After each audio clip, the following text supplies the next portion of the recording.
Welcome.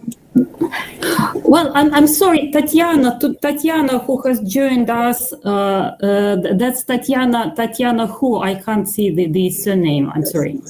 Could you please? Good day, everyone. So thank you for inviting Tatiana Kalachova. Yes. I've got your registration form. Thank you. I'm very glad you have joined us. Thank you. Yeah. So there's Tatiana Kalachova from Ivanova. Lots of participants from Ivanova today because there's a famous lexicographic school in the city. And we have Professor Olga Mikhailovna Karpova. She is the head of our... We have already greeted her. We're very happy she's with us today. And hopefully she's going to contribute to our discussion. Well, there is someone... Shall we start? Our discussions tend to be quite fruitful and long, so the earlier we start. Yeah, there is someone you need to admit. I couldn't. Do you think so? I can't see. There is someone. I thought no. I've got the note that everybody who has been invited has joined us. I know. I have Daniel. Yes. Yeah. Thank you. I have found him. There's Daniel and Yulia. Yes. Daniel, you and Yulia from Addis Ababa and from Minsk. We have them. Well, dear participants, so I'm happy to greet the panelists and participants of this final discussion of International Colloquium on Insights and Challenges in Language and Communication. So we have had discussions already starting in October, and each of them was engaging and I hope thought-provoking. Well, judging by the number of people who have joined us today, this one is not going to be an exception, and I hope it will be an engaging and thought-provoking discussion. So let me introduce today's participants. So, Feda Negasa is a PhD holder and an assistant professor of the Department of Linguistics at Addis Ababa University. Dr. Feda has published widely in social linguistics and computational linguistics. So, Dr. Feda, we are very happy to have you today.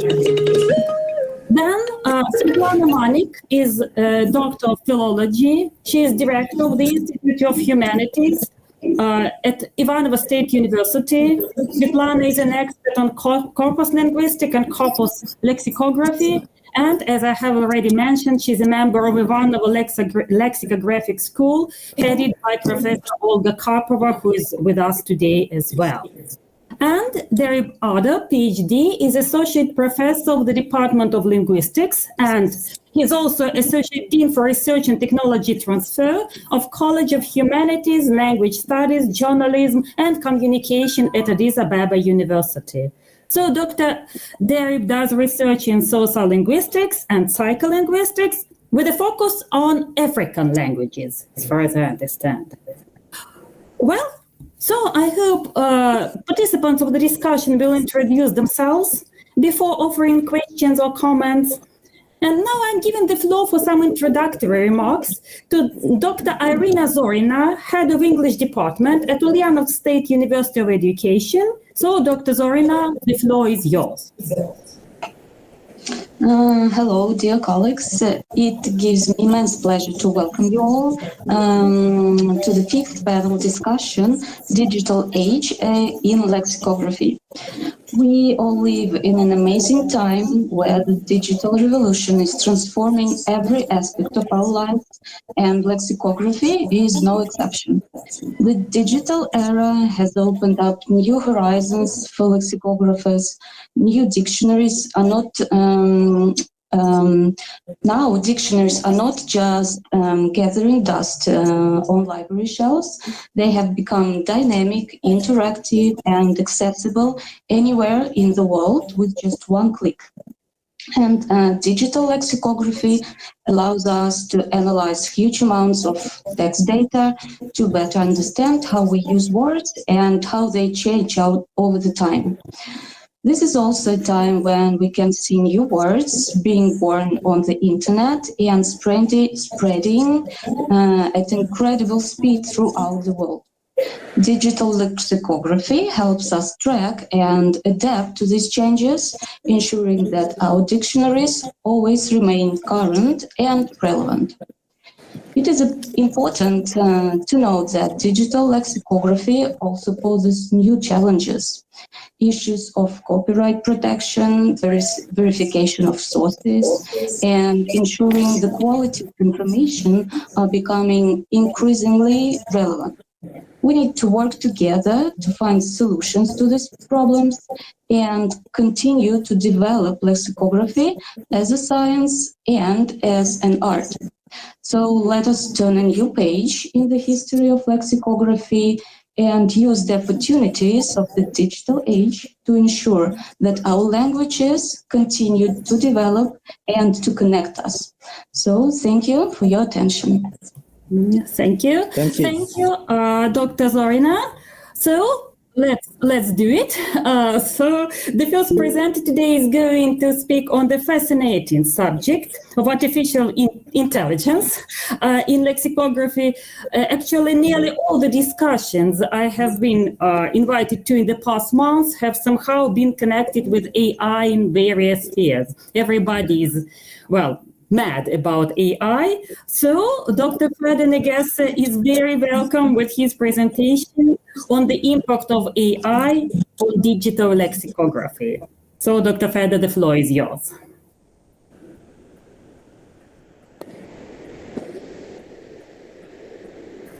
So Dr. Fede, will you unmute yourself and...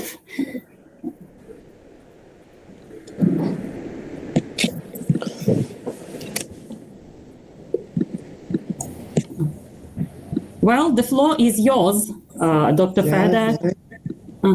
So probably we're going to see some slides. Yes, he's sharing. Okay. He's sharing.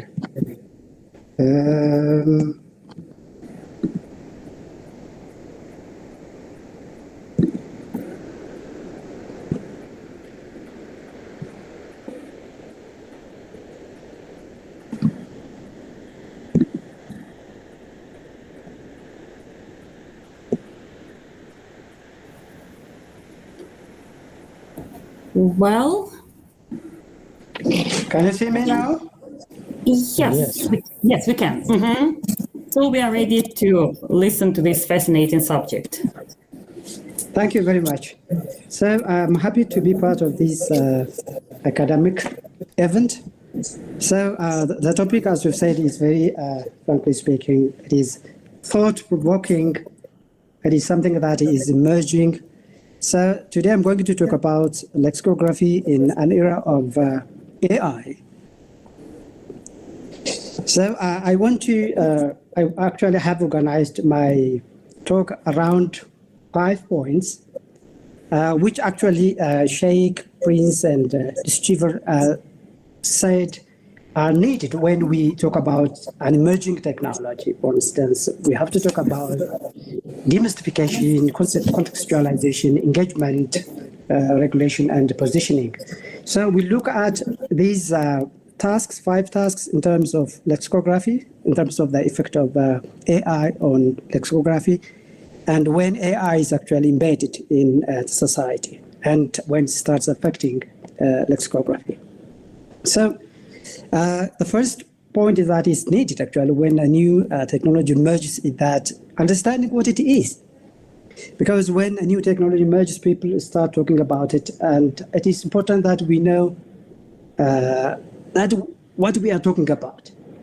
What is that we are talking about? So demystification has to do with understanding AI as a technology, as an emerging technology.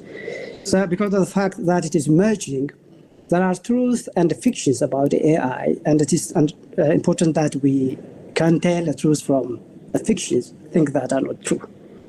So the other important thing about demystification, regarding demystification of a new technology, or let me say AI, is that how does it work?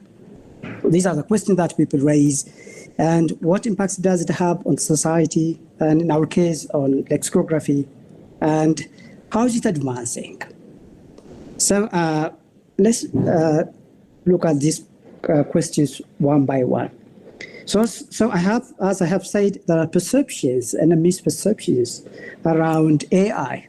So it is important that we demystify and we clearly understand AI. And when we talk about AI, we need to have a common understanding regarding what AI means. Regarding how it works, some say, well, it is rational. Others say it is neutral. Others say it is a black box regarding how it works. So really, some of them are true. Some of the perceptions are true. For instance, AI is a black box because it is very difficult to explain to a layman, to users, how it works. And is it rational? Is it rational like us? Is it neutral? I don't think. Because there are three things that AI lacks. It doesn't know what it does. It is not self-conscious. And it doesn't have its own free will. That means we impose our free will on it, and it does what we tell it to do. And it doesn't have any emotion. And so there could be, it can't be neutral, there can be biases in terms of selection of algorithms, for instance. Regarding the consequences of AI, some say, well, it is malignant, it is everywhere, it is ubiquitous, affecting society, all aspects of life of society. And in the future, some say, well, it may take over everything. That means it will achieve human intelligence. That means it can be as intelligent as human beings. So everything will be done by AI. And we don't know, we have to wait and see. And regarding technological advancement of AI, some say, well, there is no alternative to AI. So we have to embrace it. We don't have an alternative. Still, we don't know. There are others actually. So there could be, and this may not be true. This may be a misconception. Some say, well, it has to be regulated, but the regulation should be minimal. Others say, well, it is a solution to different problems that we have in society. So let's define AI, because as we have said, it is important that we know what it is. According to EU 2020, it is considered as a system which displays intelligent behavior by analyzing the environment and taking actions. When takes actions with some degree of autonomy, and it is needed to achieve specific goals. So you can see that it is defined as a system, and it can analyze, and it can take actions, and it is to some extent intelligent, and it can do activities autonomously with some degree of autonomy. The other definition is taken from Sheikh, Prince, and Stiver. It is defined as a technology that enables machines to imitate various complex human skills. So here it is also defined as a technology. Right here, in the EU definition, it is actually defined as a system, actually a system of technology. So it imitates complex human skills. It doesn't do like human beings, but it copies how human beings actually think when they actually exhibit complex skills. As you can see, it is not easy to define AI because it is a technology that is evolving, and it is also very complex. And how is it evolving? The other question is, if it is evolving, how is it evolving? By the way, it has, according to EU, it has three phases. The first phase is where we have symbolic AI. Here, we create precise rule-based procedures that can be followed by a computer to decide to respond intelligently to a given situation. This is the first phase of AI. We call it symbolic AI, or some call it a weak AI. The second phase in which we are now is data-driven AI. Here, things can be automated through learning of algorithms, and it bypasses human aspects of the first wave of AI. That means here, as you can see, that is data-driven, it is automatic, and it doesn't have to. In some cases, it can make some decisions. The third phase that we expect to come in the future is known as speculative AI. It is a strong type of AI. Some say it is super intelligent. It refers to algorithms that can exhibit intelligence in a wide range of contexts. This is something that we expect that will come in the future. Well, for AI to exist or maybe to advance, there are three things that are needed. They are called drivers of AI. Scientific breakthroughs in the AI is important, all right, because it is based on scientific findings. And more computing powers are needed because AI actually, you know that it takes a huge amount of data. So large data is needed. These are drivers of AI. And some of them are still, we have them. For instance, we can have a huge amount of data, but computing power is still evolving, and scientific breakthroughs are actually, some of them are there still. Some scientific activity should be done in the future in order to improve the performance of AI. As a second point that we need to actually look at is contextualization. It is used to understand a new technology. When a new technology comes or when it emerges, we need to, in order to understand it, we need to put it in a particular domain. All right, we need to identify the actors which are affected, and actors who are affected and those who are involved in using it and in pursuing its functionality in a particular domain, for instance, lexicography. So you know that there is what is known as generative AI, which is around now, like ChatGPT, Bird, Clued. In this talk, I want to focus on ChatGPT because it is a generative AI that actually is thought to be affecting lexicography. So what is ChatGPT? It is a language model developed by OpenAI that uses deep learning to generate human-like responses to natural language queries. So you query or you ask a question and it actually gives a question to you as well. A response to your question is ChatGPT, and some of you may be using it. So the question is, what are the impacts of ChatGPT on lexicography? Because ChatGPT is being used in some contexts in order to compile lexicography, as we'll see. And how could we respond to the impact of ChatGPT or other AI tools? And this will take us to engagement. When a new technology appears, we engage it. All right. This engagement focuses on the people affected by the system, for instance, AI, and the actors who, therefore, are or need to be involved within it. So how do we engage AI? In different ways.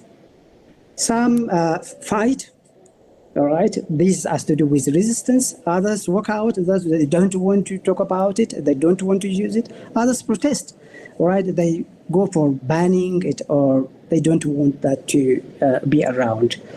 Others embrace it, but they monitor it. So they embrace it under certain supervision, and they set an agenda in order to harness how it can be used. And after they have embraced it, cooperation is needed because AI is everywhere, all right? In order to improve it, in order to effectively use it, cooperation is important because different countries are racing in order to improve AI in terms of doing different activities. So it is important that we evaluate the potential application of AI in lexicography. So there are studies which have evaluated the use of large language models, particularly ChatGPT, in lexicography. And we can look at some of the reviews by D. Schiver. And as you can see that in some areas, the ChatGPT is doing well or AI is doing well. In other areas, its performance is very poor. So you can see that the findings are not conclusive, showing that, as I have said, the performance in some areas good, in some areas very poor. And so what are the experts' opinion about the use of AI lexicography? Let's look at how some experts respond to the application of AI in lexicography. Discover and Jove 2023 argue that AI can augment the production rate and the quality of lexicographic products. So we can use AI in order to augment production rate and increase the quality of lexicographic products. So you can see that these writers are saying we have to embrace it so that we can improve the quality of lexicographic products. And Barrett 2023 think that the best result, that could be human input at the beginning for best result, that is to arrive at the optimal prompt via trial and error. And at the end, it is important to clean up the output. Still, this writer is also saying we can embrace it, but there are areas we can use it effectively. For instance, we can give it some kind of activity, and we don't totally rely on it, and post-editing is very important. And Randall 2023 argues that large language models are black boxes, very difficult to explain them to users. And the outputs are not deterministic. That means you can't reproduce the same output. If you give it the same query, you may get different responses, which means that the output is not deterministic. And so for the time being, the writer argues that it does not herald the end of lexicography. So you can see that these writers say, well, we have to actually engage it, and we have to use it, but we have to use them with care. We have to use it with care. And Randall and his friend says lexicographers are still needed to compile dictionaries, and Makin and Fitzgerald says there are biases, gender biases, racial biases, socioeconomic biases, when lexicography is done with AI. And the outcome cannot be reliable. And authority is also needed, and AI cannot be authoritative. Like, for instance, those companies which produce dictionaries are very authoritative. But when it comes to AI, it can't be authoritative. And copyright issues are also raised by these people. So others say, well, we can use AI. Still, Rachel and his friends say we can use AI, but AI should be used in post-editing. So the first one is regulation. Frankly speaking, regulation is needed. When a new technology emerges, it is important to have rules that regulate or that govern how it can be used, how that technology can be produced, and how it can advance in the future. For instance, general data protection regulation is important, and this is particularly important for lexicography. Because if you take ChatGPT, we don't know what this tool can get those data, those responses that it provides us. So the copyright issue is very important. So regulation is needed. When it comes to regulation, well, before we formulate regulations, we need to know whether we have existing rules that can be applied to this new technology. If there are rules that can still be applied to ChatGPT or other AI tools, those existing rules can be valid. If they need amendment, they can be amended in different ways. So regulations are needed to prevent the uncontrolled introduction of high-risk applications like ChatGPT, for instance, in dictionary making. So we have a technology, and that technology should be used, and how should it be used, and what effect does it have on the environment, on the structure of society, and in order to actually harness and use AI tools, regulation is needed.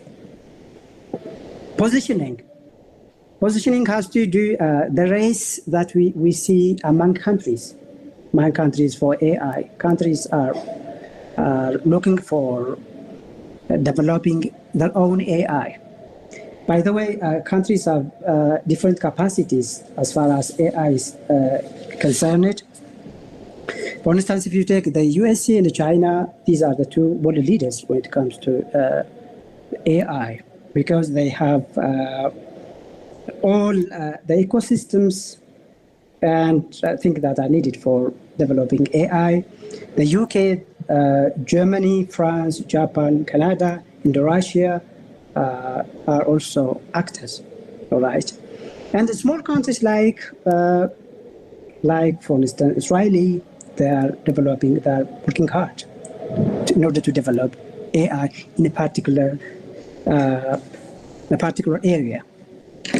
So regarding the race, there are perceptions. Some say when there is a race, there is no one winner. This is really true, because every country wants to develop its own AI, and that country may excel in a particular area. And that particular area, that country is a winner. In other areas, other countries can excel and they can be winners. And there is no one goal. Yes, countries have different goals and different problems. They want to apply AI tools to solve their own problems. The problems are different in different countries. And public values do not prevent innovations. Well, yes, innovations may appear against in defense of public values, but the public may engage and harness the new technology so that its value can be protected. And as far as innovation is concerned, no country can contain innovation within its own boundary. Innovations can diffuse, so AI cannot be kept within a particular country. It can diffuse. So regarding the race, what is important is cooperation instead of competing. Countries actually should cooperate instead of competing among themselves. This is the position of AU 2020. So lexicography, if there is cooperation instead of competing, lexicography can benefit from this. And if, for instance, countries just ignore cooperating, and if they keep on competing, lexicography can be a victim. So the conclusion is that, well, lexicography is not disappearing. Rather, it is changing. It is transforming itself. So what are the roles of lexicographers in the era of AI? Guiding, refining, increasingly automated tools, one of the roles, fundamental roles. And they can ensure ethical linguistic data use. They can counteract AI biases. And they need to recognize, actually, this time, the multidisciplinary nature of lexicography, because lexicography is becoming now multidisciplinary. Lexicographers, as they used to do in the past, they can't do it on their own. They need to cooperate with other disciplines. So they can also use AI within the framework of international regulations or national regulations that are any. So way forward, what should be done? We need to be careful when we look at the studies we have seen. The findings about the impacts of AI on lexicography are not conclusive, they are tentative, as you can see, because they tell us in some areas AI tools are performing well, in the areas they are not. So still we need more studies. And because the fact that AI is still evolving and advancing. We need more studies. And the other thing is that AI is not fully embedded in society, particularly in African society. It is not well understood, and it has not become a part of society. It is not fully embraced in society, and some maybe in African countries, some people may not be aware of the existence of such a tool.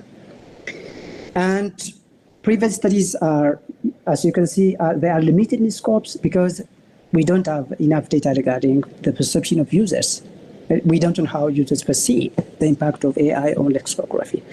So more studies are needed to have full understanding of the effect of AI on lexicography. Thank you. Thank you, Dr. Feder. It was somehow even deeper and broader than I had expected. You didn't cover just lexicography, but some broader issues. So any questions or comments on that? So, Dr. Mulugeta, you're welcome.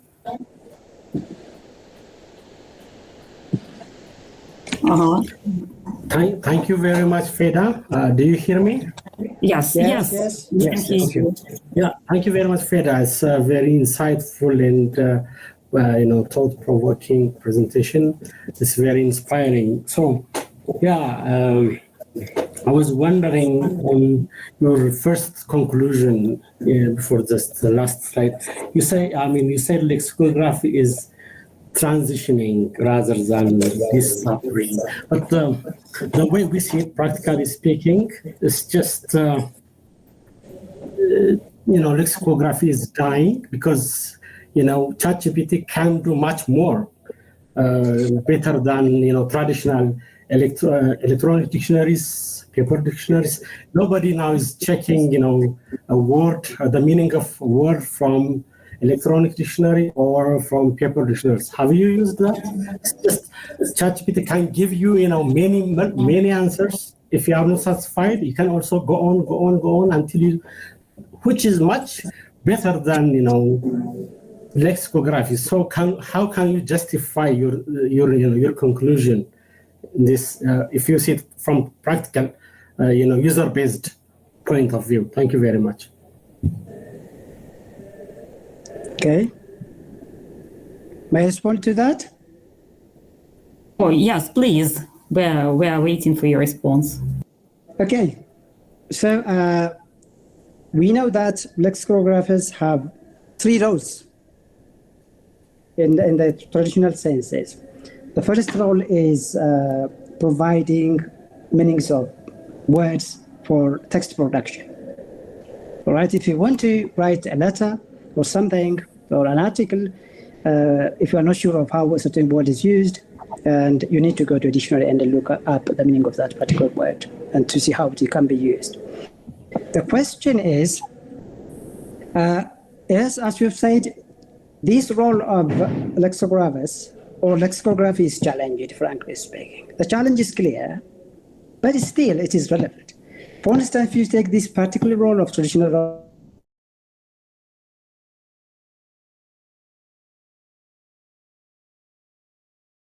word for academic purpose, for something very serious, all right? And if you want to know how it can be used, still, for a person who is serious, actually, it is a matter that this guy should go to a dictionary. Because the definition that ChatGPT gives you may not be authoritative. How can you trust that? A reality that is taken from here and there, whose source is not known, and some of which are plagiarized. So for a person who is very serious, for something that we do, that is very serious, I don't think we can rely on ChatGPT for text production. The second role is, the second traditional role of lexicographers is comprehension, all right? For instance, when you read, you come across a difficult word, all right? I know that because I was teaching English for some years.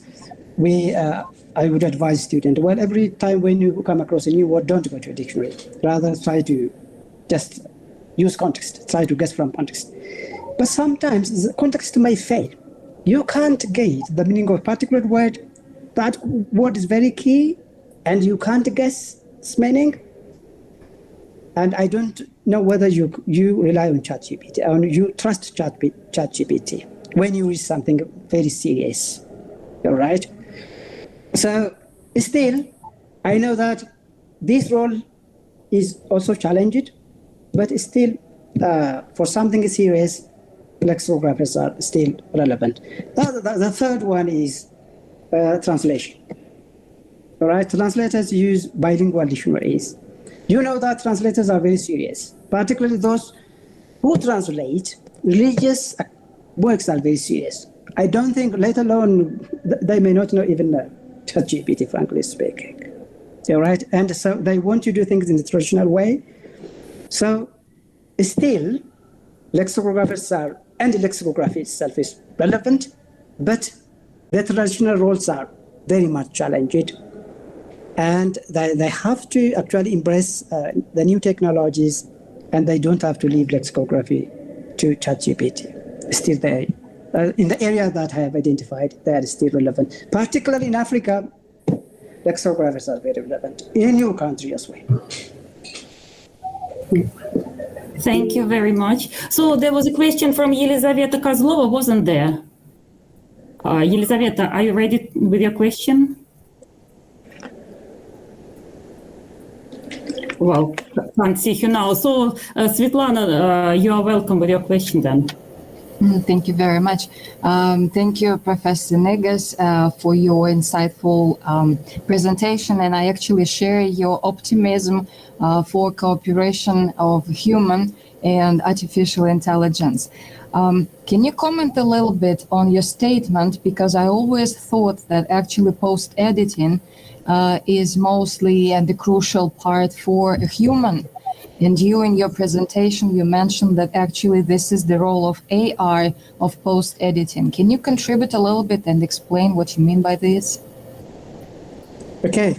Thank you. Thank you very much. Yes, in areas where AI is relevant, some actually researchers commented on where AI could be relevant. All right, and well, as I have said, these findings are not conclusive. These are simply opinions. All right. Well, we can use to some extent AI to, for instance, to generate contents. In post-editing, so that you can employ AI, still humans are more important than AI. Human beings are, let me say, they do better than ChatGPT. And still, actually, as far as I'm concerned, this is the area where lexicographers are needed, more needed, right? And in other areas, actually, we can apply also AI, but the last one, the post-editing, human beings are very much needed, or lexicographers are very much needed. Regarding cooperation, well, countries, we don't know, by the way, countries have different interests regarding AI. Well, they can cooperate in terms of formulating regulations, international regulations, but they have their own AI projects. And we don't know whether those small AI projects in different countries can be regulated by those international rules or regulations. So we don't really know how much countries cooperate, but cooperation is needed, frankly speaking. In order to, cooperation is needed for everyone, because we can use AI productively if we cooperate. But if we compete among ourselves, frankly speaking, the potential of using AI may not be as good as where there is cooperation among countries. So cooperation is really needed. Thank you very much, Dr. Feder. Dr. Mulugeta, another question? Yeah. just let me make it very short because I have just my chance. You have touched one thing, which is like the role of AI on less studied languages from Africa. So how can, for example, lexicographers from less studied languages, which are less accessible to AI technologies, how can they benefit from technology, and how they can also cope up with the negative, probably, impacts of AI usage? So it's like two kind of questions, yeah. This is really a difficult question. This is where we can see the bias, all right? Because you can see that AI tools, frankly speaking, most of them were trained on data taken from other countries, those big countries, and I don't know how much African countries have contributed, right? And because of this, we are underrepresented, and we can't fully use AI tools for African languages. In Africa, still traditional lexicography is very much relevant. But in the future, what should we do? Well, we can, by the way, it is very difficult because we can't develop our own AI tools because AI requires a huge amount of data. And African languages do not have online presence. They lack digital materials or resources. So what we can do is that, well, we can take pre-trained models, and we can fine-tune them with data from African languages, and so that AI can be relevant for African languages. But still in African language, the traditional way of doing lexicography is still relevant. Well, thank you very much for the answer and for the question. Let me remind you that we have a presentation on the challenges of African digital lexicography a few minutes later. So now we can move on to more general questions. If AI is a comparatively recent development, digitalization in lexicography has been around for decades already. So maybe we can now somehow summarize developments and current trends in lexicography, and I'm giving the floor to Dr. Manik, who can do that probably. She can share her slides, and we can discuss her view of the present day's actually issues. Yes. Thank you, Svetlana. We can see your slides, and you're welcome with your presentation.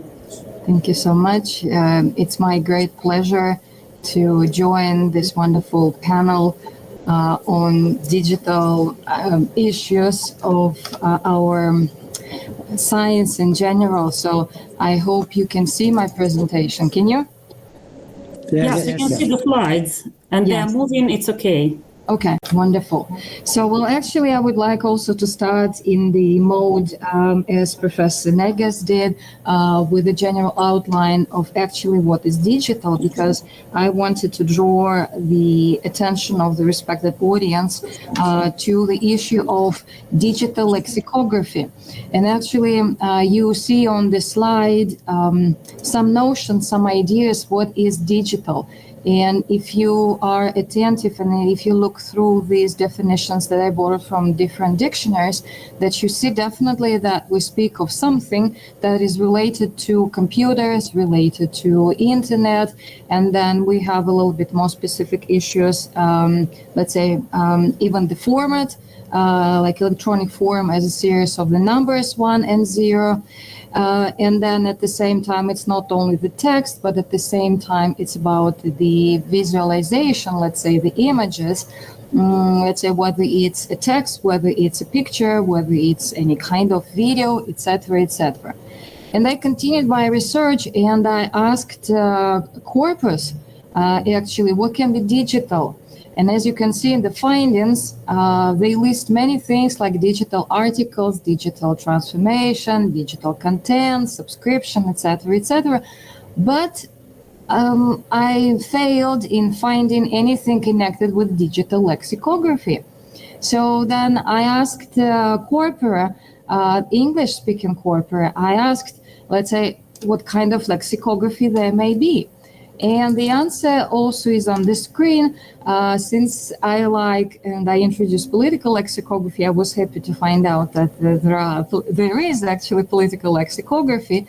And you can see I have 2 slides, what kind of lexicography that there may be. But unfortunately, again, no digital lexicography. And I thought that probably when we say digital lexicography, actually we mean mostly either digital tools or digital product. And that is why I inquired whether there is such a thing as digital dictionary. And here I am with the findings that yes, there is such a stuff. And actually, I think that today's world, with all these digital tools that are available at hand at the moment, we can say that lexicography and actually dictionaries, they have transformed tremendously. And I can figure out actually several ideas what a dictionary nowadays can be. So the first one is a really traditional one, so like dictionary as a reference book. And this is something that you and me, that we're all used to, actually dictionary as a source of some information. Like I consult a dictionary and I will get a definition, I will get pronunciation, some grammar information, etc., etc. And there is a trend, a very strong trend, that it's not only a single dictionary that you can consult, but we may call it like a dictionary network. And in any language, we have this dictionary network infrastructure, because actually it enables this efficient expandability of the offer and the rapid integration of further resources. Let's say I can study and I can look for other languages for the translation. I can Google, like not Google, but I can look for other points on, let's say, synonyms or very specific resources, whether this is LSP or any other type of things. At the same time, if we continue talking about dictionary as a reference tool, then definitely the digital tools that help us actually to introduce the information in a little bit different format, because it's not only conventional ideas that I look for a particular word, but if I'm not sure and I have some slip in my memory and I might say, well, something at the back, what does it call? What shall I use? And then there is a reverse dictionary, and it can also help you to find for this very particular entry that you are looking for. So this is the reverse dictionary. Of course, we have such sources right now as lexical database, and I'm sure that you are familiar with WordNet, because this is free and this is available online. And actually, this is about every notional part of speech. I mean, noun, verb, adjective, adverb, and they are grouped into sets of cognitive synonyms. They call it synsets. And every group expresses a distinct concept. And the synsets are interlinked by means of conceptual, semantic, and lexical relations. And in a way, it resembles definitely thesaurus, but at the same time, because the words, they are grouped according to their meanings.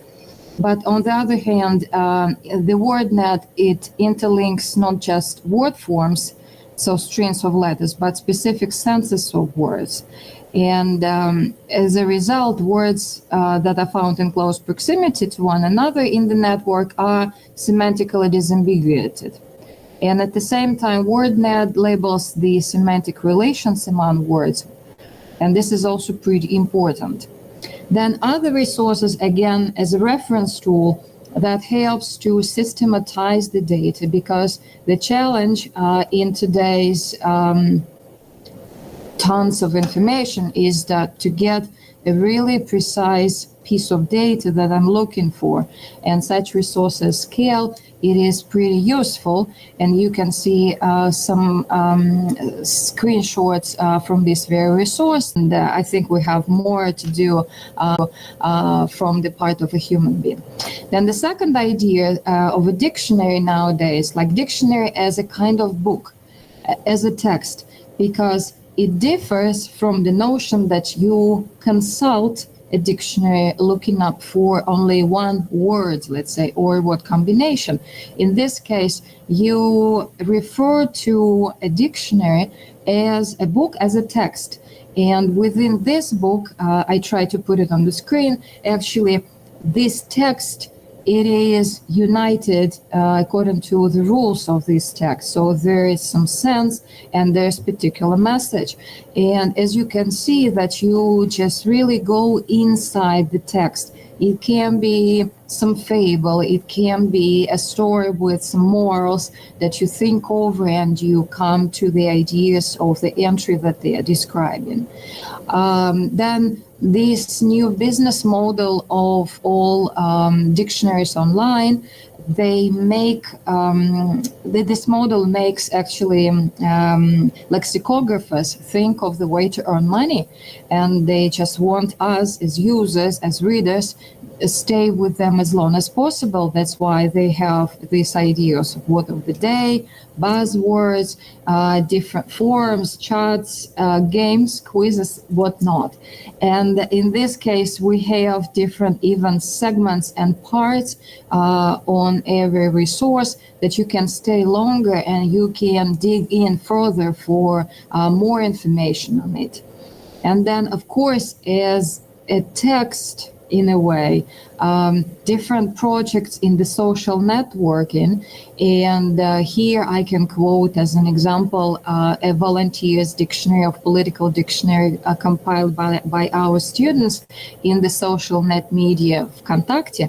That they made up a dictionary with video entries, because the young generation, they just reluctant to read sometimes text, so they just want to get everything visualized, okay? Then the third concept or the meaning of a dictionary can be a dictionary as a kind of vocabulary. So I mean kind of limited list of words. Like glossary on a particular topic or particular subject that I'm looking or that I'm studying. And I bet you can also recollect pretty many examples of this or that glossary. And then I would like to also refer to such a resource as Lexical Tutor, because they have already compiled different lists of words. They ranked them according to the frequency of usage. Or you can actually download your own text and you can see the frequencies, and you see this K2, K3, etc., etc. This is like K2, it means 200 most popular words. And if you see key 21, let's say here on the screen, it means that pretty rare words in this very text. And you see desertification as example, etc., etc. And finally, since the users, they tend to a little bit different model of interaction with a dictionary, that is why dictionary at the same time, it has started interacting with the readers. That is why I put dictionary as a kind of interactive system. And then we have games, we have quizzes, we stay longer with this, we compile something by ourselves, we contribute our examples, or even the whole entries. And then Urban Dictionary is a brilliant example of this very system of cooperation. And as a kind of concluding stuff about the dictionary, I should say that then a dictionary in the 21st century, it is not just a reference system, it's something in between, because in order to be successful with a user, then it needs to provide a lot of information, it needs to cooperate, to interact, and to be open to comments, likes, and dislikes at the same time. And of course, digitalization, it's not only about transforming the product, I mean, dictionary as a product, but at the same time giving a tool to lexicographers in order to compile a dictionary or to compile some corpora. And that is why I would like to show you a source, Publix, probably you're also familiar with this, where you can actually download your data from TXT-ML format, and it compiles a dictionary, and you can publish it a little pretty easily. And then corpora, on the one hand, as a resource that contributes to our understanding of all the events and effects happening in the language nowadays. And you can consult in any language nowadays, English, Russian, or African languages. I hope that the next speaker will contribute and enlarge our knowledge on these tools. Also, we can make up our own corpus and work with it and make further, let's say, research and describe what is actually happening in the world. So then, concluding remarks as conclusions of everything that I've just mentioned are the following. I put them like as challenges in the digital age because recently, due to this rapid development of a new cognitive communicative environment, and at the same time strengthening of the status of the natural language in lexicography, because we want to get empirical data and we want to describe the real language, and we do not prescribe but describe what is happening. So then these are the challenges. So the first one, as you can see, is to digitalize everything, convert the printed lexicographic heritage into digital form. But then, as you understand, it requires a pretty specific technology, because if you just simply make a PDF or take a photo and download it online, it won't be effective. I think you understand, because you cannot do anything and you cannot actually make a corpus out of it. And there is no, character recognition software, right?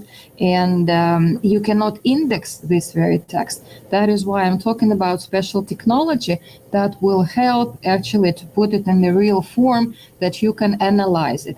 And in this respect, this is probably not with the language and what is happening in it nowadays, but maybe with a little bit of diachronic perspective, what was in the past, because we have pretty many wonderful books and collections that they turned into PDF version, but actually you cannot easily work with them. You still have to do it manually without the help of artificial intelligence, what actually Professor Fasil mentioned before.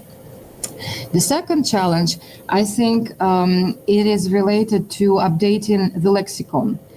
And this is the problem of updating the fundamental lexicographic works and then bringing it very close and bring it in the line with new realities, updating, modifying according to the content and presentation and the structure at the same time. And of course, here, when I say update, it is also connected with making it in a digital format, in this text-readable format, in the indexed form, that we can work, analyze it, study it somehow, and then maybe compile a lexicon, compile any kind of reference book. The third challenge, I put it as usage of a large dictionary areas for forming a linguistic component systems of knowledge representation. And this requires to identify hidden semantic structure in the traditional vocabulary text. And on the other hand, ontologies and compsographic problems, they stimulate active and really substantive integration of lexicography and modern knowledge industry. And in the digital lexicography, The focus has shifted from the describing of or the description of units and language relations to a very practical oriented thing, to modeling of linguistic competence, right? So it means that in the digital lexicographic systems models of language understanding subjected to lexicographic representation, so they must help user get this competence. And let's say if I deal with inflection of inflected language, so the corresponding digital system must at least be able to make words decomposition to the variable and invariable part. And the variable part identifies part of the description of a certain paradigmatic class. And of course, more advanced systems, they can equip oneself with smarter functions for the completion and development of the inflectional system, adding, modifying, and editing of paradigmatic classes set, and then advanced morphological, phonemic, semantic, and etymological analysis of this inflectional system. And here I also imply this correlation between vocabulary and grammar, because you remember this triangle, not triangle, but this, let's say, interconnection that was studied by pretty many scholars. And I think that relationship between the grammatical and lexicographic description should be explored further. And the vocabulary, for example, is specialized in the description of the, let's say, vocabulary or repertoire of language units, while grammar, it's the description of the rules and how to connect them in such a way that the user gets his or her very best in getting the meaning and the understanding of the units.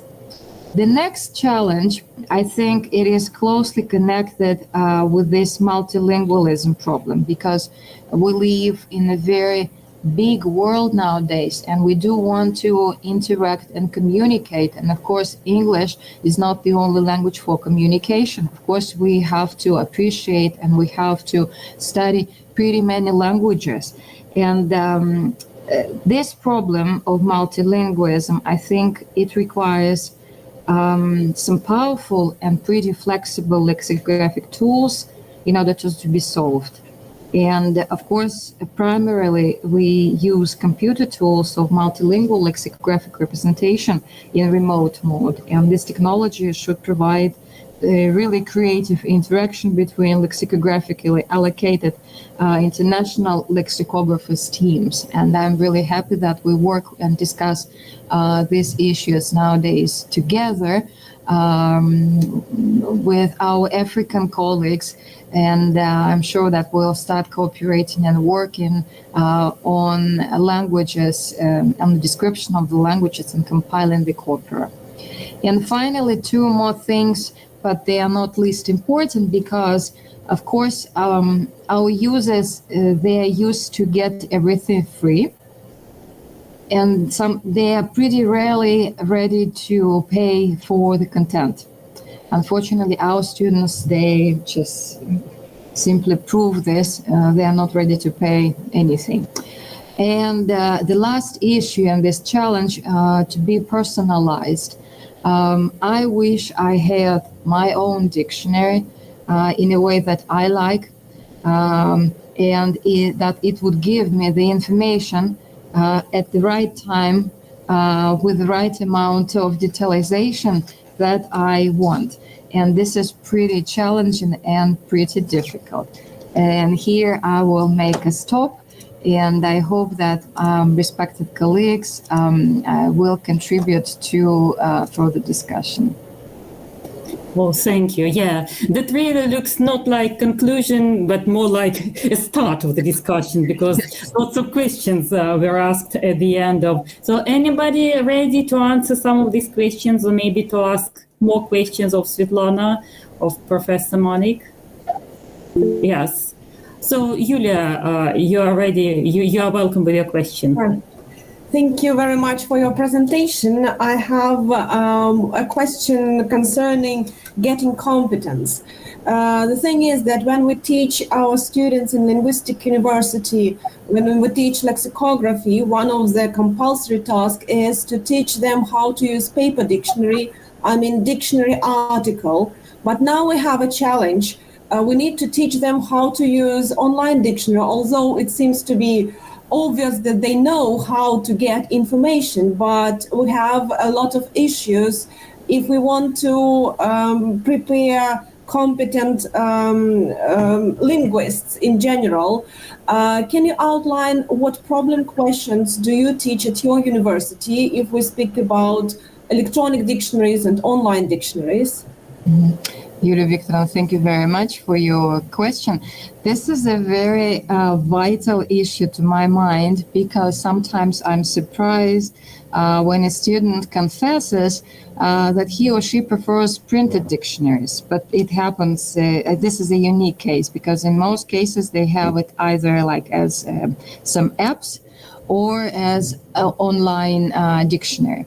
On the other hand, I usually give them some sentences, some tricky sentences that actually it may pose a challenge both to AI to translate, and at the same time, it's not easy to find a definition, a right-off definition in a dictionary.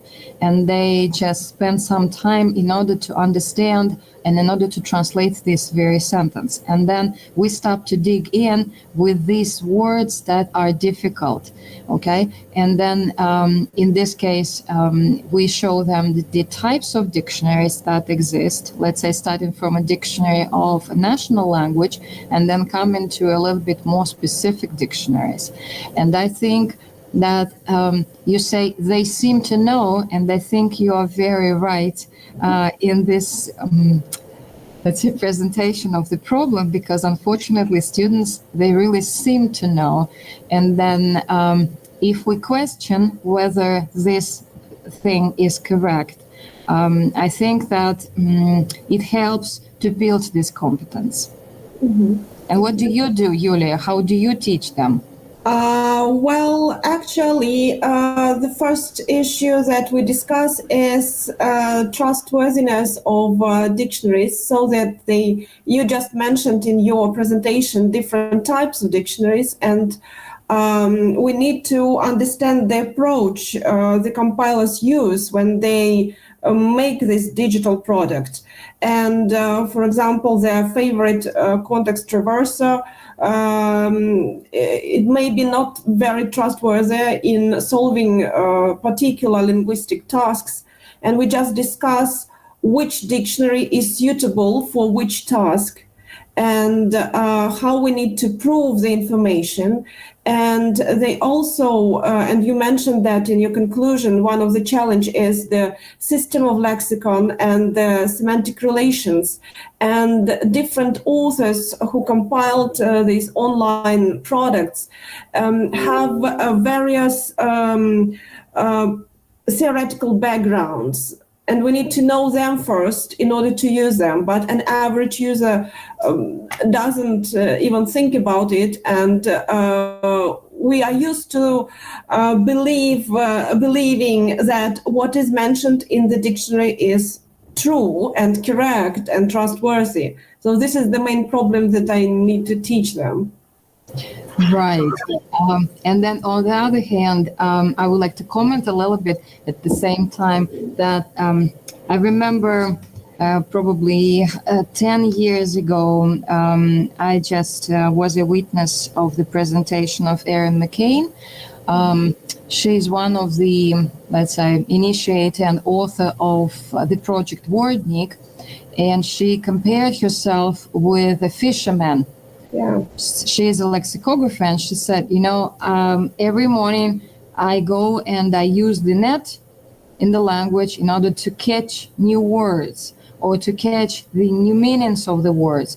And I was struck by this comparison, but I think this is very true, because what we have in the dictionary, this is probably less than 40% of what we really have in the language, because you understand that the language is changing very, very fast, and no dictionary can be as fast as the changes. And this is very true to any language, okay, because we are developing very fast. So that is why I think every year you can find those examples to make students think of those resources that they can use in order to either get the translation or maybe to render the meaning, what is really meant by this very statement. Yeah, thank you. Thank you. Oh, thank you very much. So Dr. Mulugeta has got a question. We're listening to him. Yes, thank you, Professor Monique, for your interesting presentation on digital lexicography. So I was wondering, it's a very silly question probably, what's the difference between electronic lexicography or dictionary with the digital dictionaries, digital lexicography? Also probably, so based on your presentation, I was wondering what are your thoughts about the future of digital lexicography in light of, for example, lexicography becoming more inclusive, for example. For example, I think it's just a few months ago in our department, we have colleagues from the sign language program unit have published the sign language dictionary. So it's a digital one. So how can this kind of for example, visually impaired people can benefit from this digitalization and all this. Thank you very much for your insightful presentation. Thank you so much. I think that your question is a very good one, and it's no way naive or silly, because how to drop the line between digital electronic, because when the internet first appeared, there was the concept like e-lexicography, and sometimes they put it as cyber lexicography. And I think that this is just the thing of naming, because nowadays digital, I think that this is more broader term, because electronic, this is just like the form, but digital, it's form plus like tools, how to work with this data. As for the future, so I want to be really optimistic about the future, and as I mentioned that I couldn't agree with Professor De Schrijver with his statement, the end of lexicography.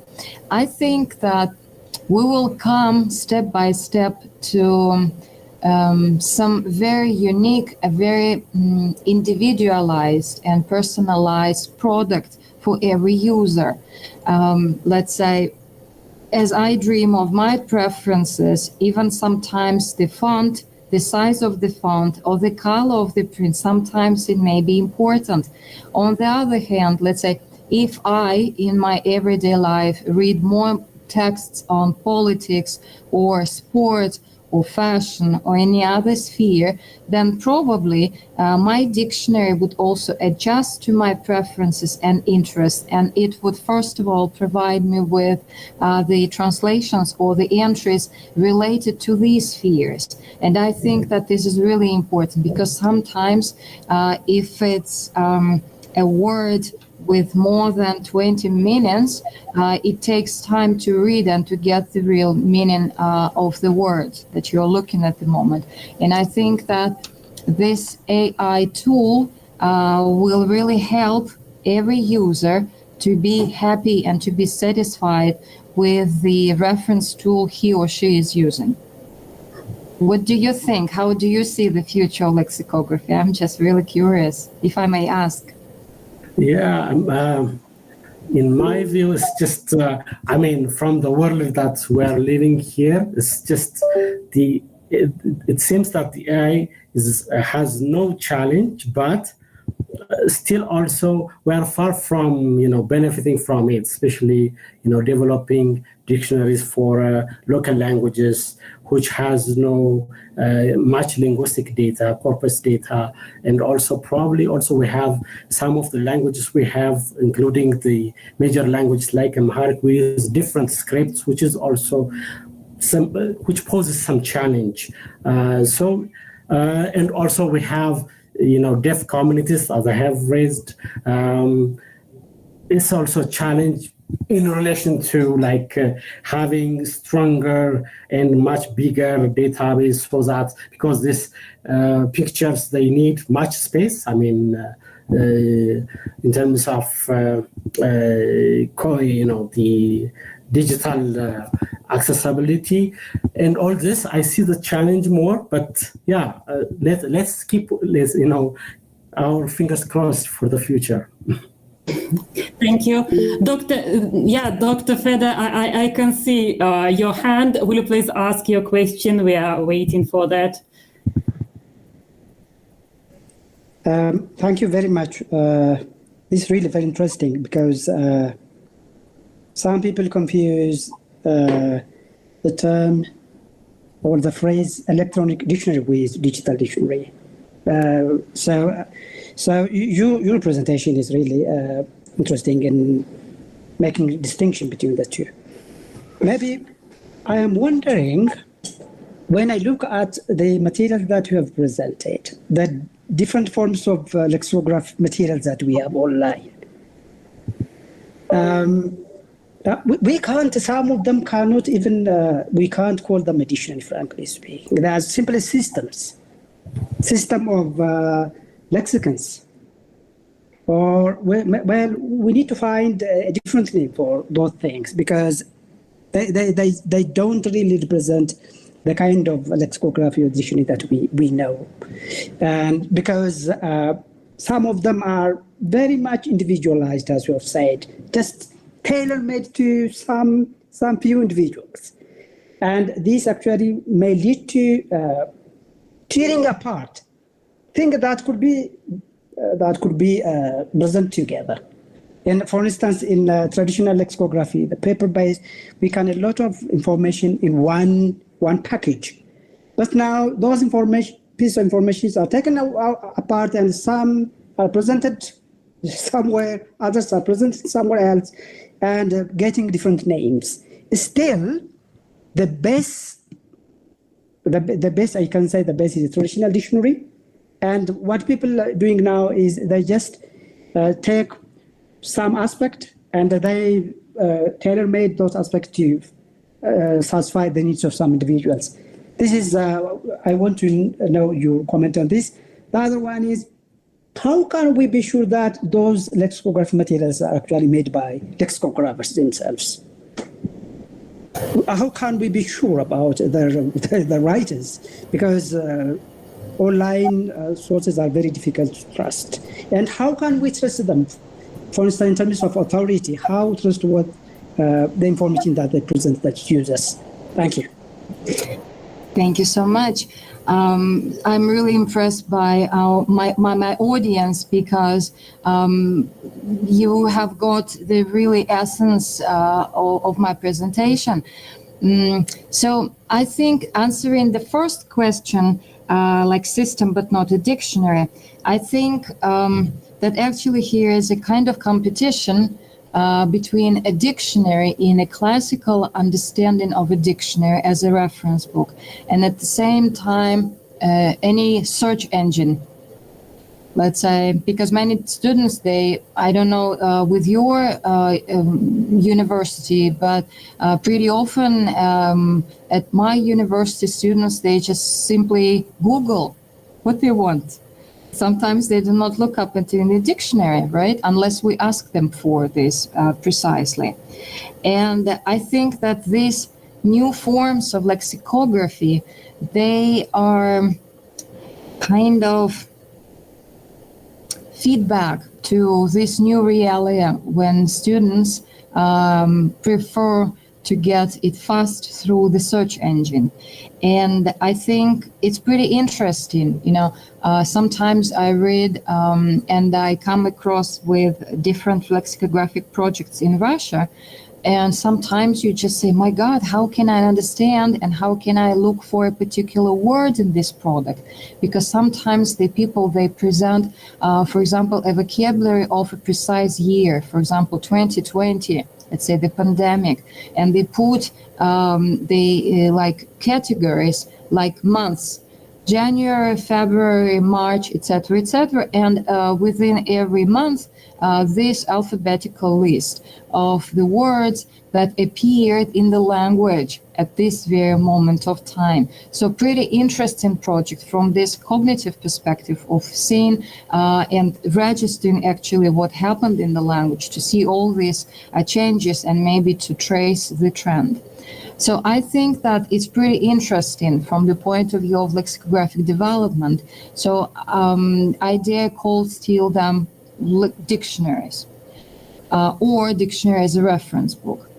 As for your ideas about the authority of dictionary, especially online, this is a very good question.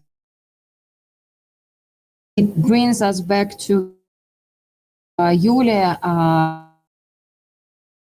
let's say, how to teach. The first thing, and we start talking,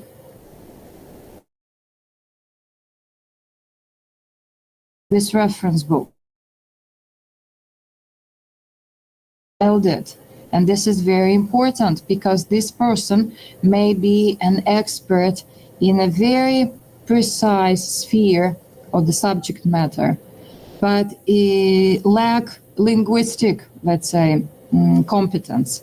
And of course, in this case, we cannot call this dictionary reliable, but for some experts, that would be a treasure actually to work with this dictionary.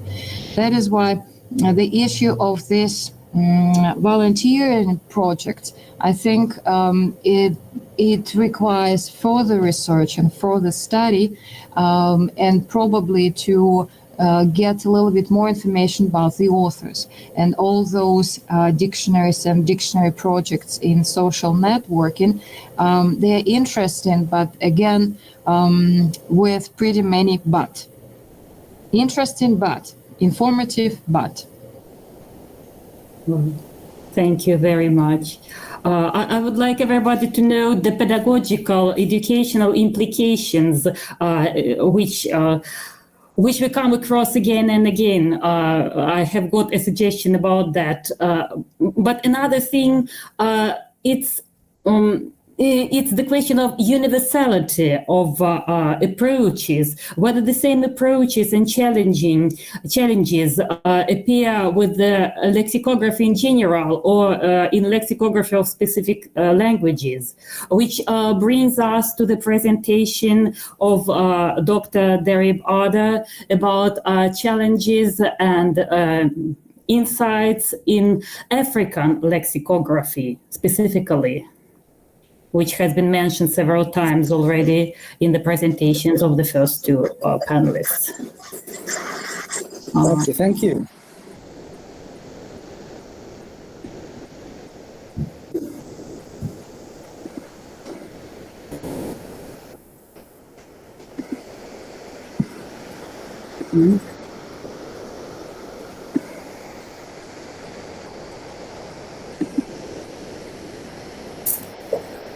So, now we can see Dr. Derib's slides, and okay, thank we are you. ready for his presentation. Okay, thank you very much. The two presentations have built ample background for the presentation here, so I'm not going to talk about what is digital lexicography or electronic lexicography, and I'll just keep talking about digital lexicography for African languages, focusing on their challenges. The outline of the presentation is as follows. I'll talk a little bit about African languages, And I'll talk about lexicography of African languages, because digital lexicography is a follow-up of traditional lexicography, I believe. And if we don't have that, it is very difficult to move to digital lexicography. And I'll move to resources for digital lexicography of African languages, particularly talking about text and speech corpora available, challenges that African lexicographers have faced so far, and their prospects for the future. So coming to Africa, if we look at the mainland Africa, we have 4 language filers. We have Afro-Asiatic spoken in the northern part of Africa in blue. Nilo-Saharan somewhere in the middle, including Chad, South Sudan, part of Ethiopia, Uganda, and Kenya. We have Niger-Congo, which is the largest phyla in Africa, the largest phylum. Almost half of Africa speaking these, and we have Kwazan in southern part of Africa. And we have also Indo-European languages spoken in South Africa, and we have Austronesian languages spoken in Madagascar. The number of African languages is disputed. It's not well known in terms of number. One reason being there is no proper study of the languages, and another reason is the line between dialect and language. This is a global phenomenon, of course, but when the languages are not well studied and when there is ethnic politics, the issue of language and dialect becomes a bit difficult. African languages, main African languages, we have include those that are spoken by like 100 million speakers or more, like Swahili, which is a kind of cross-border language. We also have other languages such as Hausa, Yoruba, Igbo in Nigeria, which are spoken by 30 or 40 million speakers or more.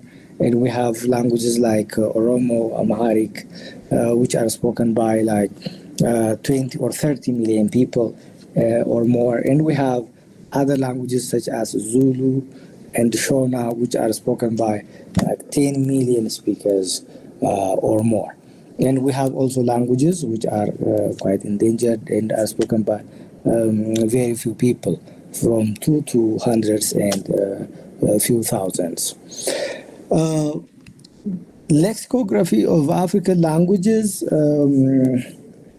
has a long history, but it is almost tied to kind of colonization and exploration.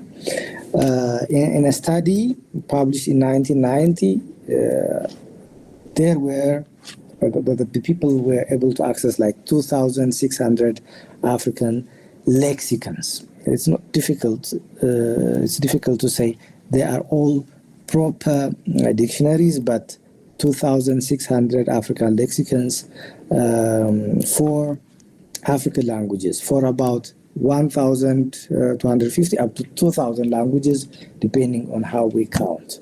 And we can compare these with English, which has like 6,700 dictionaries in the same time. And more than half of these are mere word lists, and most of them were compiled by Europeans or Americans for their purposes. There are purposes such as exploration. They want to learn the people's culture, languages. So, as you know, most of the early grammars and the lexicons were compiled by expatriates for evangelization purposes, and later for the translation of the Holy Bible into local languages in Africa. And actually that leads to another purpose, which is colonization. In terms of digital dictionaries available online, 200 internet dictionaries were accessed for 120 languages in Africa by 2023. This number, I think, has increased a lot in the past 20 years. Now it is 2024. Again, most of these internet dictionaries also could not be considered proper dictionaries because most of them have just word lists in one or two or three languages. As we're going to see a bit later on, most of the dictionaries compiled in Africa, both by Europeans or Americans plus Europeans, and later by the Africans themselves, are at least bilingual or trilingual or just multilingual, and African languages plus major European languages such as English, French, Portuguese, or others. I can just give you an example of the dictionaries that have been produced in Ethiopia in the past like 350 or so years. This is a partial list of dictionaries produced in a study by Getachew and Malkamu in 2011. So you can see here, of the 32 dictionaries, we have like 2 monolingual dictionaries, and if you look at the names here, most of the compilers or the writers are Western. Some of them have additional Ethiopians, but some of them have just purely European authors. So you can see the bilingual dictionaries dominating the production in Ethiopia, and this also the case in other countries.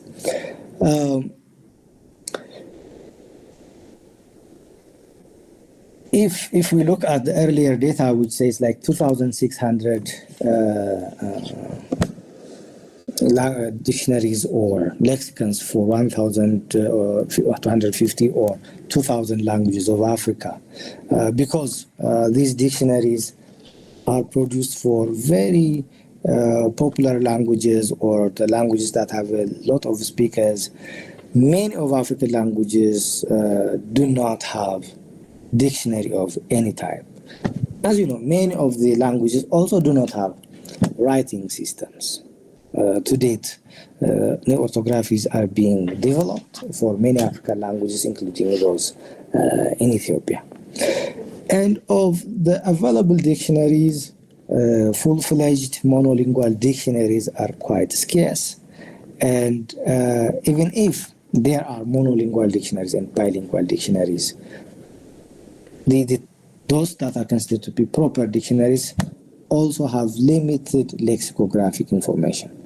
And the main purpose of those dictionaries were decoding rather than encoding. So just to understand what type of word it is, what it means, not really meant to use for writing and others.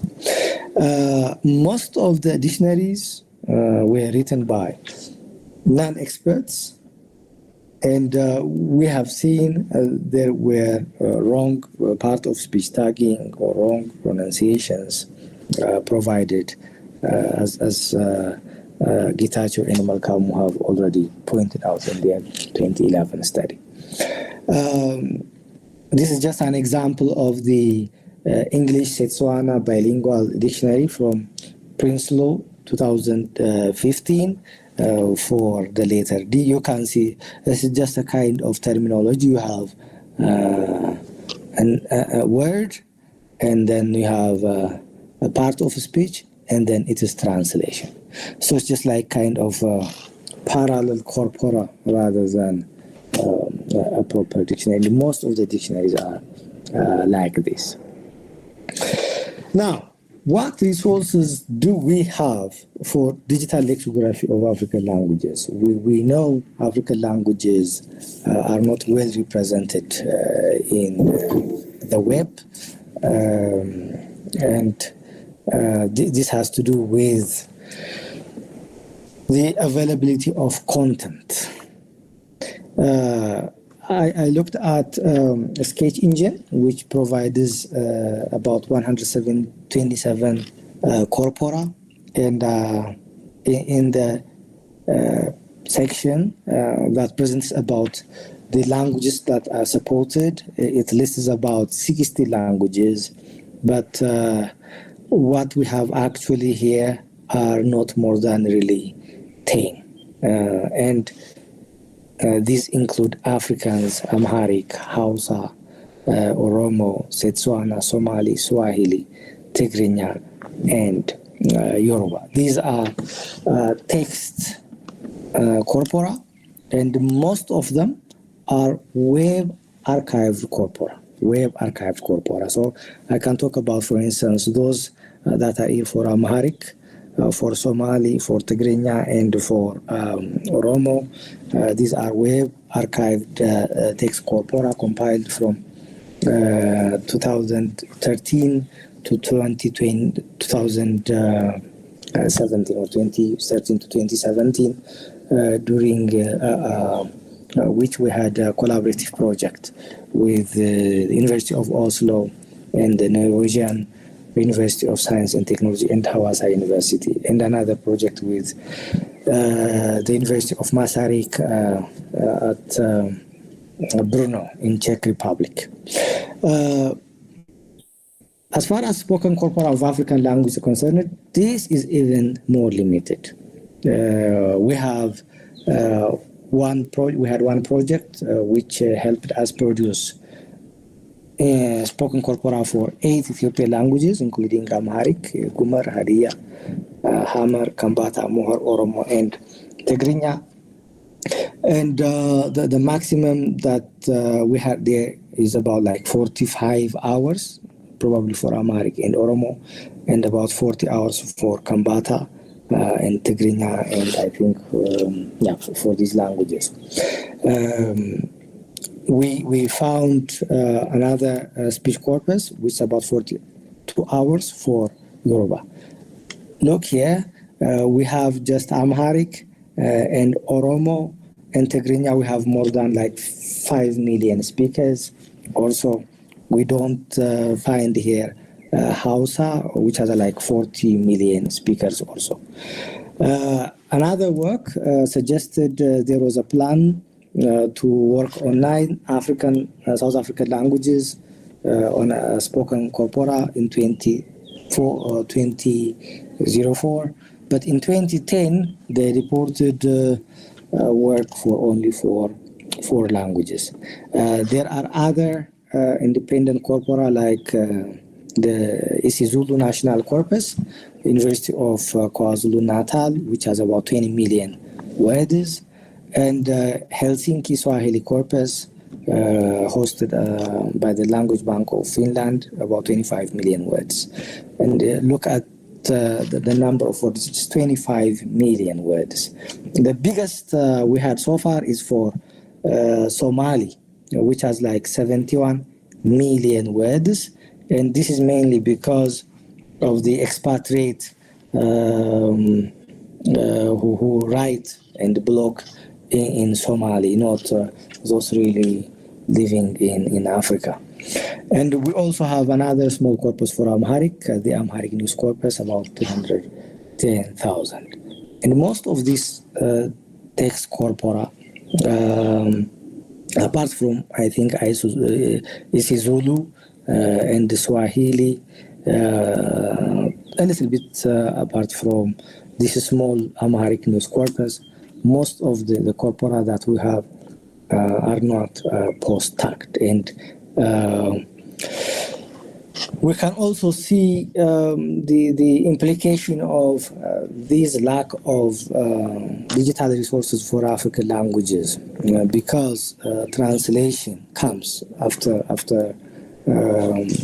lexicography.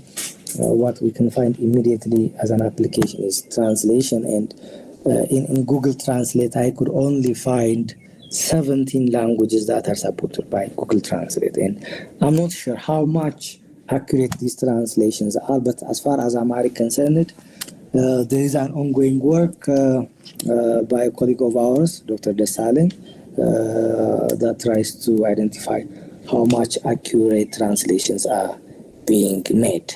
You can just compare this with English, which has like a lot of corpora with tens of billions and hundreds of millions of words. I'll pass quickly to the challenges that African languages are facing with regards to digital lexicography. Often governments talk about, developing languages. We have a lot of liberation fronts in the name of different ethnic groups in Africa, but any government of any ethnic group or whatever is not really committing to fund works that take them to the digital era. We have a lot of languages to be worked on, but we have very few experts in corpus development, and we have a lack of infrastructure. Processing text-to-speech corpora requires infrastructure, but we lack them. Even universities that have like 50, 60 years of experience do not have computational facilities. It's just quite recently that tier 2, tier 3 type of data centers are being built, so perhaps in the future we may have them. African languages are not well represented on the web, so we have lack of content. What we can find in terms of content is written materials, and scanning and putting them requires a lot of effort. We have, for those that are already online, we have a limited balance of genres. For Amharic, Oromo, Tigrinya, and the Somali corpora, we have two major themes. They are either political or religious. So any corpora you find in these languages, the majority of them are either political or religion. African languages are not well studied, but they have also very complex grammar, so we don't have really post-taggers, tizers, stamels that have been developed for them. There are some works here and there as a master's and PhD dissertations, but they are not implemented yet. There is one post-tagger that I know for Amharic that has been implemented, but it's not adequate. We have a lot of online dictionaries and dictionary apps, and these were developed mainly by tech interests, but not by linguists. And as a result, the information that we have is limited. Electronic dictionaries have this advantage of providing unlimited information. So we can have a lot of examples. We can include pronunciation. We can include information on inflection and some derivation. And all these come due to limited dictionary making culture in Africa. So you can see, for instance, one online Amharic English online dictionary, and I just gave it a word, house or bet, and you can see, though there are several senses or several words here, we just have one word. And this is because this is not done by a proper linguist. All these challenges may not continue in the future. Some of them may get solved. For instance, we have seen a lot of experts being trained, not in linguistics, but in computational linguistics or in other areas like computer science. We have seen some people getting trained, for instance, in Tanzania, while working on the Kiswahili corpus. And we can find a lot of master's and PhD dissertations in language technology focusing on corpora and others that are really necessary for digital lexicography. Thanks to the use of cloud infrastructure these days, people can use cloud to process data, so physical infrastructure may not be a must at the moment. So some students of ours have used like the Google computing resources, though there are no free lunch, perhaps some of their data made up and there, but there is no way. It's better to use these infrastructure and move a little bit ahead instead of getting stuck. A lot of apps are being developed, and developing apps is no more a myth in Africa. So dictionary apps are being developed on daily basis. And though we are still lagging behind, we have now a bit better internet coverage, a bit better coverage of smartphones, at least in cities and towns. And we have a lot of good examples to learn from, and that helps us move a little bit forward. We have ongoing projects, for instance, in Addis Ababa and in Hawassa. We're working on an Oromo monolingual digital dictionary. We had a paper dictionary, and we are trying to improve it by adding some information like pronunciation, examples, and checking definitions and part of speech. We are also working on Amharic monolingual dictionary, making it digital again. And we are still working on a Sidama monolingual dictionary with colleagues from Hawassa University. And looking at these and other projects elsewhere, I hope we'll see a lot of digital dictionaries that are produced by linguists. Thank you very much. Well, thank you, Dr. Derek. Now we have a question from Olga Karpova from Ivanova, head of the Lexicographic School there. So, Olga Mikhailovna, you're welcome with your question. Thank you. Thank you, dear colleague, for very impressive and detailed description, overview of all African lexicographic resources. I have never imagined that there are so many, even before digital lexicography. Of course, digital lexicography is a new word in the world, but traditions are always very important. I wonder, are there any surveys? How many users, what is the percentage of users in Africa who apply and use dictionaries in printed and digital format? Thank you. I haven't particularly looked at the surveys, but I would have found them if they really existed. Perhaps Dr. Feda also made some kind of reading on dictionary usage. If he has found surveys, you could help me. Dr. Feda, somehow you get the question addressed to you.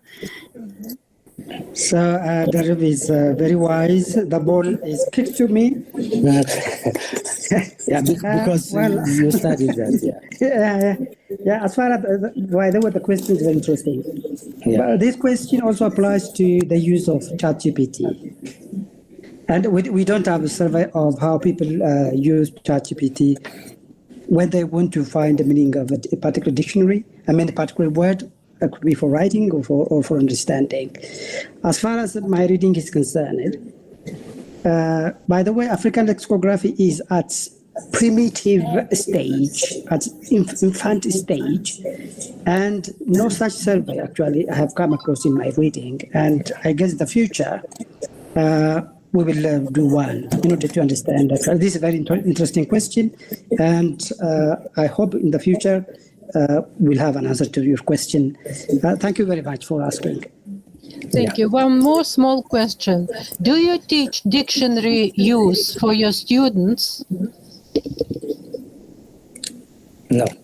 We teach at PhD level most of the time, and we teach them how to make digital dictionaries, the approach.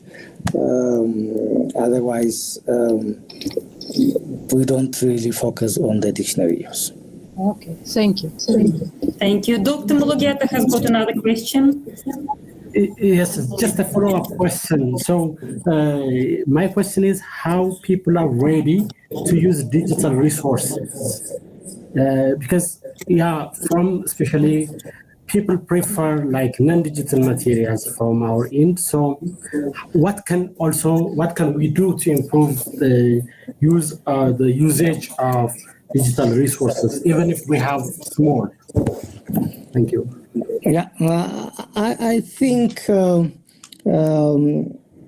things are getting a little bit faster here. Like things are getting digital.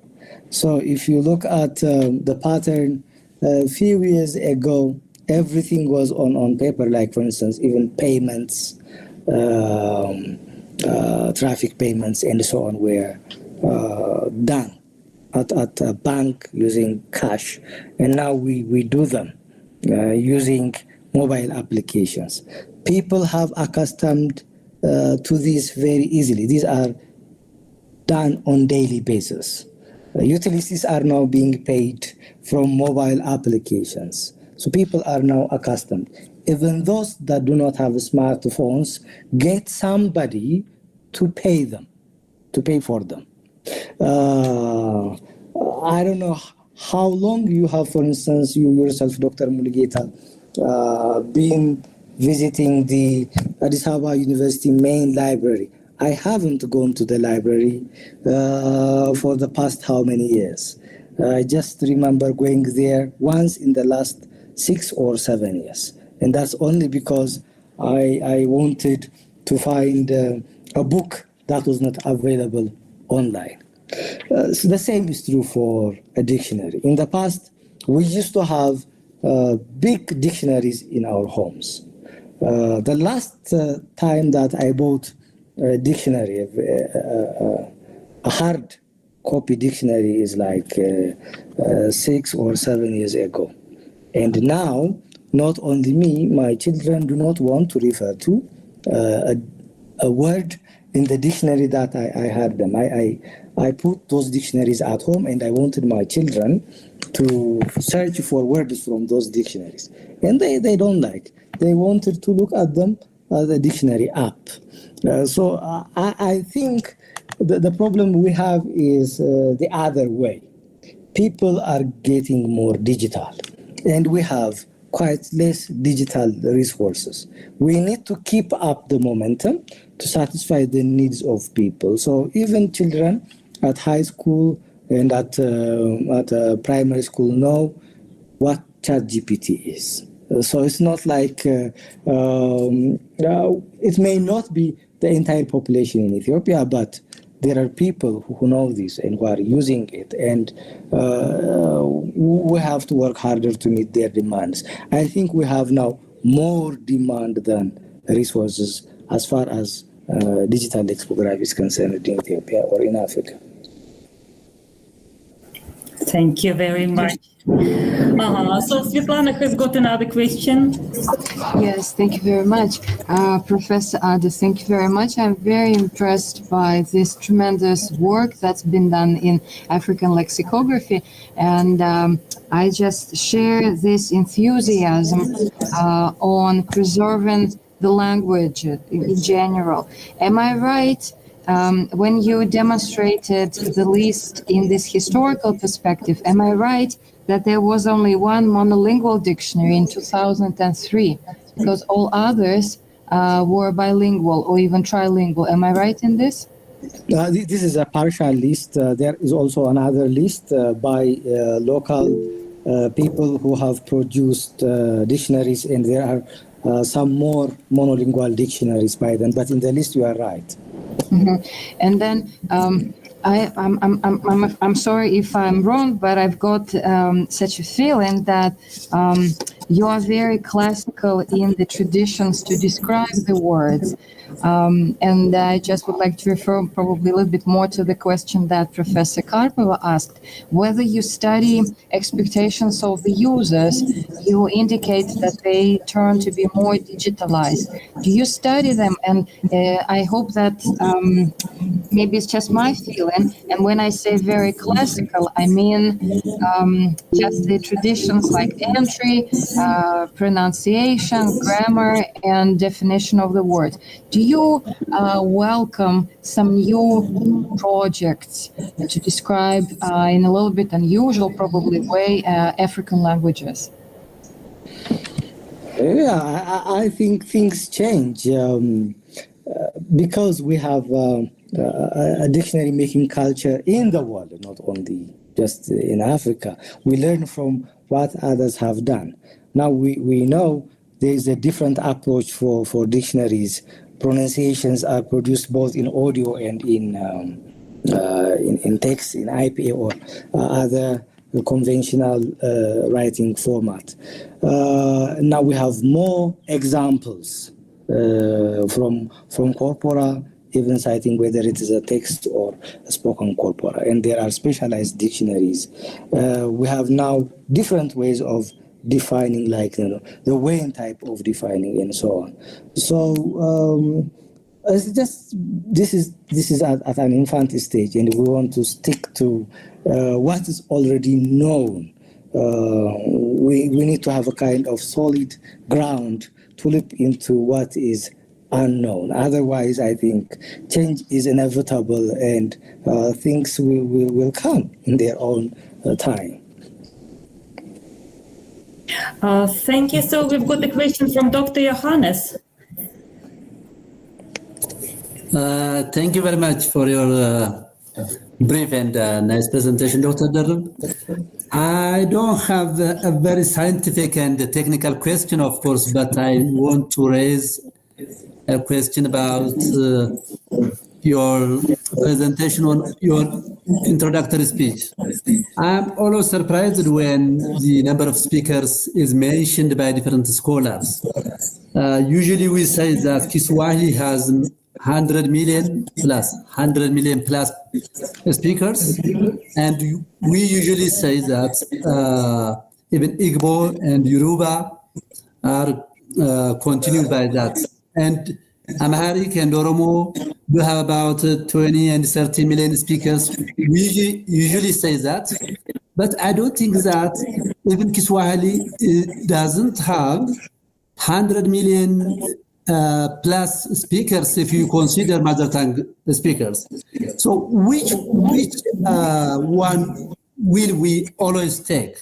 The first language speakers, or that mother tongue speakers, or speakers as a second language? If you take speakers as a second language, even Amharic and Oromo do have also more than 50 or 60 million speakers. So I am always surprised when I hear this. What do you say about this? Thank you. I think it's the purpose of your inquiry that matters. What do you want the speakers for? For lexicography, we want both second and first language speakers. I'm an Amharic speaker, and I really like the English monolingual dictionary. I use it a lot.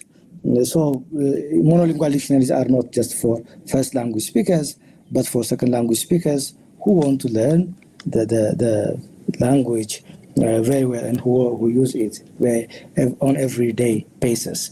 The number of speakers is politics in Africa. So more people means more power, means more resources. So I don't want to get into politics, but we don't have a census that has been done. For instance, in Ethiopia, the last census was done in 2007, and now how long it is? It's more than 14 or 15, 16, or 17 years. And if we follow the birth rate calculations, then we can add up. Sometimes it may even get a little bit faster than that.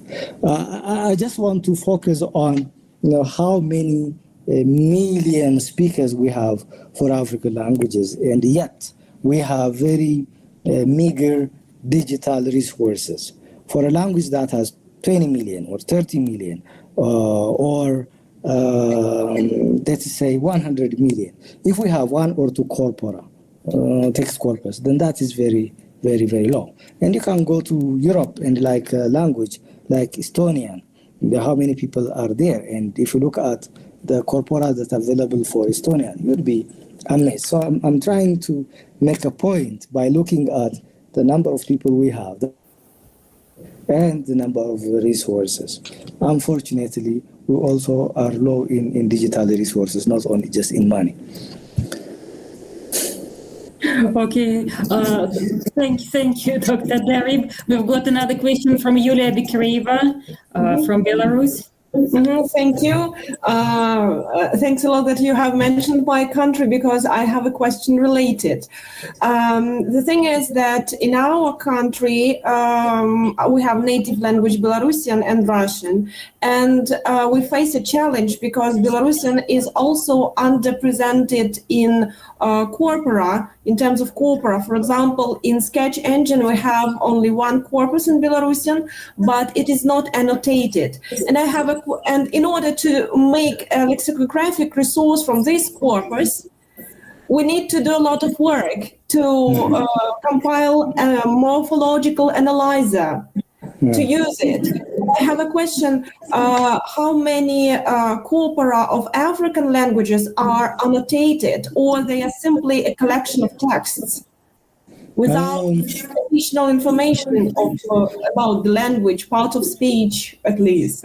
Yeah, what I have from the corpora there is Africans has annotated corpora post-tagged. It's very difficult sometimes to call Africans an African language because it is more of Indo-European, and it has all the resources that other African languages do not have. Apart from that, we have Kiswahili. They say it is partially annotated. The small corpus of Amharic, the Amharic news corpus, is also annotated, but it is an automatically annotated corpus. Apart from that, I don't see. There was some type of attempt to look at the Isuzulu corpus. I'm not sure if it's annotated. If it's annotated, then it should be the one, the Isuzulu national corpus, because it is locally available at a university level, and it took a lot of time to project, and I hope they had some form of annotation. Otherwise, this annotation is also part of speech tagging. I haven't come across like stammers or lemmatizers. So even if you have part of speech tagged corpora for a very prefixing, infixing, suffixing languages which have a lot of derivations, it's very difficult to get the lemma. Even the concept of the lemma will be quite difficult when we come to African languages. The traditional concept of lemma may not fit African language. You have to search for another way to go around it. So we have very few languages that are annotated, not more than 3, I hope. I see that you have the same problem, but it's even worse because at least we have a backup tradition how to make analysis for our language, and you need to even build a theoretical concept, then do it manually, and then make it digital as well. Thank you. You're welcome. Well, thank you, Dr. Derib. You have really impressed us with the challenges, but also with the prospects, because the theoretical solutions you may come to may be applicable to other languages and traditions across the world. So good luck to you in your work. and we'll be following your results. No, thank you. Well, dear participants, I would like to thank you all, the panelists and participants of this particular discussion and of our colloquium in general, because this academic year has seen us covering a wide range of issues in language and communication. And I have at least two suggestions in connection with that, in connection with the direction our work may take.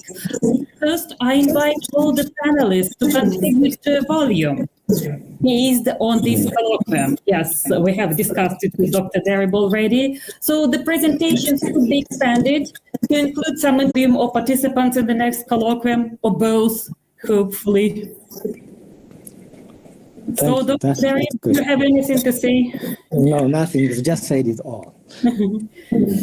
Thank you very much. I hope it's not the last time we've seen each other and we have a lot of work together.